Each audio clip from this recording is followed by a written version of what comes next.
बच्चों, बीए प्रथम वर्ष की क्लास में एक बार फिर से तुम्हारा स्वागत है।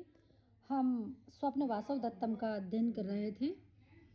प्रथम अंक का अंतिम श्लोक जो है वो खगा वासोपेता शलिलम अवगाडो मुनिजनः प्रदीप्तो अग्निर्भाति प्रविचरति धूमो मुनिवनम परिभ्रष्टो दूराद विरापी च संक्षिप्तो किरणे रथम व्यावृत्यो असि प्रविशति शनैः अस्त शिखरम। अब वहाँ जो आश्रम था उस आश्रम में सभी लोग अपने अपने वापस लौट जाते हैं। आश्रम का जो दृश्य था वो समाप्त हो जाता है। ऐसी परिस्थिति में जो वो बताता है, ऐसी परिस्थिति में उसको बताता है कौन?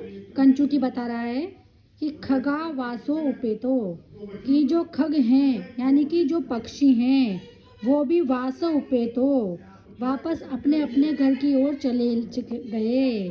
शलीलम अवघाडो मुनिजन, कि जो मुनिजन हैं वो शलीलम गहरे पानी में, अवगाड गहरे पानी में डूब गए। कहने का तात्पर्य है कि वो शाम की पूजा अर्चना के लिए जो है उन्होंने भी स्नान वगैरह कर लिया है।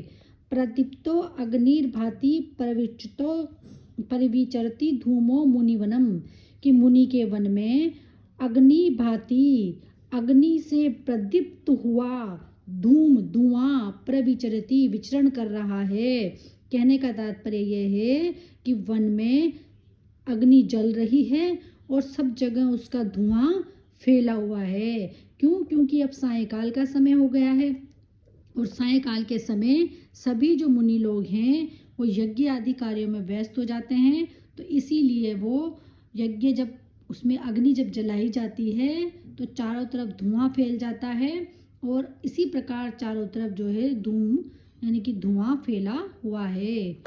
परिभ्रष्टो दूराद विरपी च संक्षिप्त किरणों, कि रवि अपि सूर्य भी संक्षिप्त किरणों अपनी किरणों को समेटकर परिभ्रष्टो नीचे की ओर जाता हुआ दिख रहा है। अर्थात कहने का तात्पर्य क्या है कि अब चूंकि सायंकाल हो चुका है तो ऐसी परिस्थिति में जो रवि अर्थात जो सूर्य होता है, सायंकाल के समय सूर्य क्या करता है? सूर्य अस्त हो जाता है, परिभ्रष्ट हो जाता है, यानी कि नीचे गिर जाता है। नीचे गिरने से मतलब क्या है? यहाँ पर अस्त हो जाना।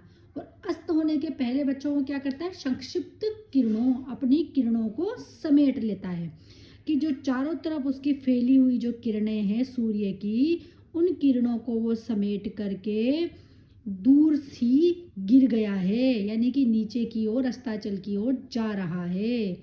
रथम व्यावृत्यो असो, रथ को वापस दूसरी दिशा में मोड़ करके, शने धीरे धीरे, रथ को कौन मोड़ रहा है? सूर्य, कि सूर्य भगवान का रथ है और उस रथ को वो वापस मोड़ रहे हैं।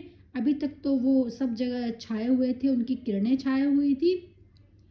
अब वो अपने रथ को दूसरी तरफ मोड़ करके शने धीरे धीरे अस्तम शिखरम, अस्ताचल के शिखर की ओर प्रविशति प्रवेश कर रहा है, यानी कि सूर्य भी अब अस्त हो रहा है। कहने का तात्पर्य अब संध्या का समय हो गया है। सभी जो पक्षी हैं वो घर जा रहे हैं। मुनिजन जो है यज्ञ कर रहे हैं जिससे धुआं निकल रहा है और सूर्य भी जो है अपने रथ को समेटकर वापस अस्ताचल की ओर जा रहा है। तो इस प्रकार से कंचुकी के वर्णन से स्पष्ट हो जाता है कि सायंकाल का समय हो चुका है और निष्क्रांता सर्वे, इसके बाद सभी निकल जाते हैं। क्योंकि मैंने बताया था बच्चों कि ये एक नाटक है, तो नाटक में अंक होते हैं और ये प्रथम अंक का दृश्य था। ये दृश्य एक आश्रम में दर्शाया गया था और अब वो दृश्य समाप्त हो जाता है, तब वहाँ से निकल जाते हैं। इसके बाद बच्चों द्वितीय अंक प्रारंभ होता है। द्वितीय अंक में जो है तुम्हारे एक भी इसमें श्लोक नहीं दिए गए हैं। द्वितीय और तृतीय में चतुर्थ अंक महत्वपूर्ण है।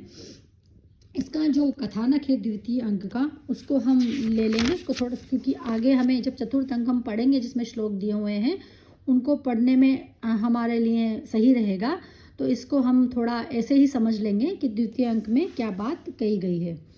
यहाँ पर राजकुमारी जो है खेलती रहती है। राजकुमारी कौन? पद्मावती खेलती रहती है और ये एक मतलब महल का सीन है। राजकुमारी पद्मावती लेकर के आ चुकी है वासव दत्ता को, वो खेलती रहती है।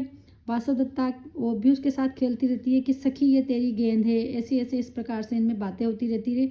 वासव दत्ता कहती है कि तुम्हारे हाथों में तो पसीने आ गए, और नौकरानी कहती है कि चेटी कहती है खूब खेलो तुम, अभी तो तुम कुंवारे हो जब तक। इस प्रकार की इनकी आपस में क्या होता है, इनकी बातचीत चलती रहती है। ठीक है, तो इतने में वासव दत्ता कहती है कि आज तो तुम बहुत सुंदर मालूम पड़ रही हो, ऐसा लगता है कि तुम्हारा वर्ण यानी कि तुम जल्दी ही तुम्हारी शादी हो जाएगी।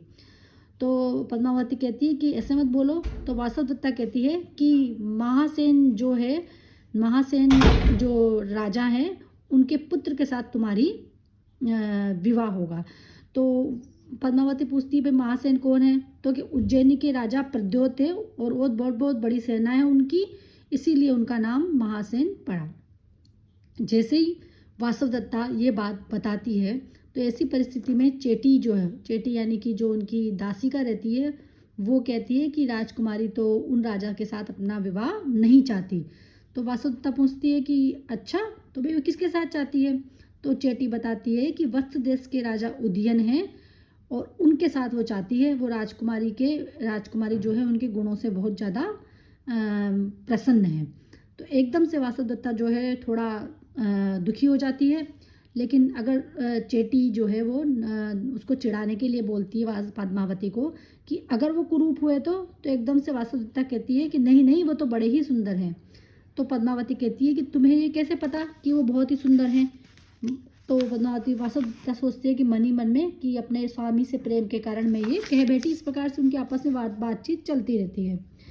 अब इसके बाद क्या होता है कि जितनी देर में धाई जो है वहाँ पर आती है कि और पद्मावती को वो समाचार देती है कि तुम दे दी गई हो अर्थात तुम्हारा विवाह जो है वो निश्चित कर दिया गया है। तो पद्मावती पूछती है किससे, कि वत्सात उदयन से। तो ऐसी परिस्थिति में एकदम से वासव दत्ता कहती है कि राजा उदयन ठीक तो हैं, कुशल तो हैं, तो कुशल हैं और हमारी राजकुमारी से विवाह के प्रस्ताव को भी उन्होंने स्वीकार कर लिया। इस प्रकार की उनकी बातचीत होती रहती है। मन ही मन में वासव दत्ता दुखी होती है। फिर पता चलता है कि पद्मावती के जो महाराज हैं, जो पिताजी हैं, उनके द्वारा वहाँ पर गए और बात की और उसके बाद वो विवाह की बात की, तब उन्होंने स्वीकार किया।